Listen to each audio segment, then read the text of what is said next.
in just a minute, but I do want to read a poem first. And this is entitled A Soldier. And so I wrote this one, so I wrote it in honor of our soldiers.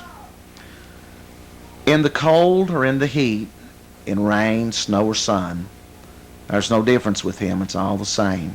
He's a soldier. He didn't join up to have fun. He's a soldier, not looking for fortune or fame, just to do his duty. Here or there, at home, or on some foreign land, he's a soldier. He faces death in an enemy's hand, but he's not afraid to protect his land. He's a soldier. They're all the same. Full of courage, they take their stand. No way will they turn and run. They're soldiers. Each one they together will band to make one force and to defend our land. They're soldiers. And that's what these folks are, soldiers, whether they're National Guard, Army National Guard, Air National Guard, whether or not they're regular Army, whether or not they're Air Force, Navy, Marines, whether or not they're, what is it, the guys that patrol our shores, Coast Guard. They're soldiers.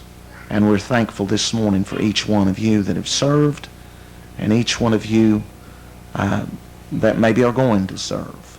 We appreciate you so very much. He was a Marine.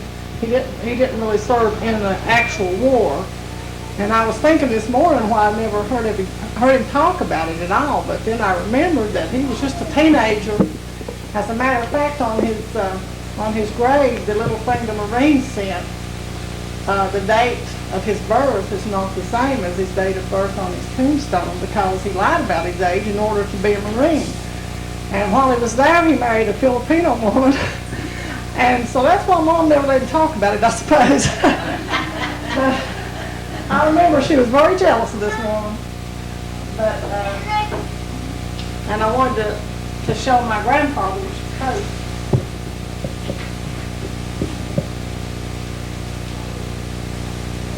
Now this looks like Kevin could wear it, but it's the way I received it. And I remember when I was a child, at Christmas time, we would all go to my grandparents' home.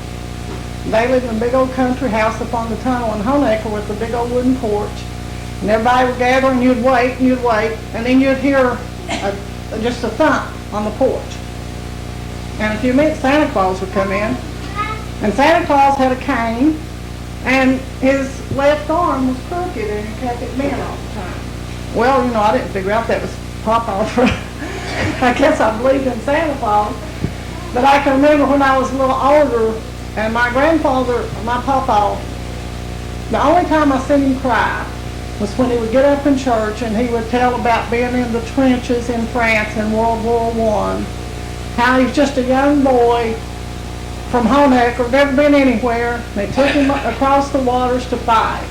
And how that he laid in those trenches and called upon God and said, God, if you'll let me make it home, I'll serve you the rest of my life. And he did that. And that's my fondest and saddest memory of my grandfather, was to hear him testify about how he received the Lord, how he was so afraid, and he got wounded in that war.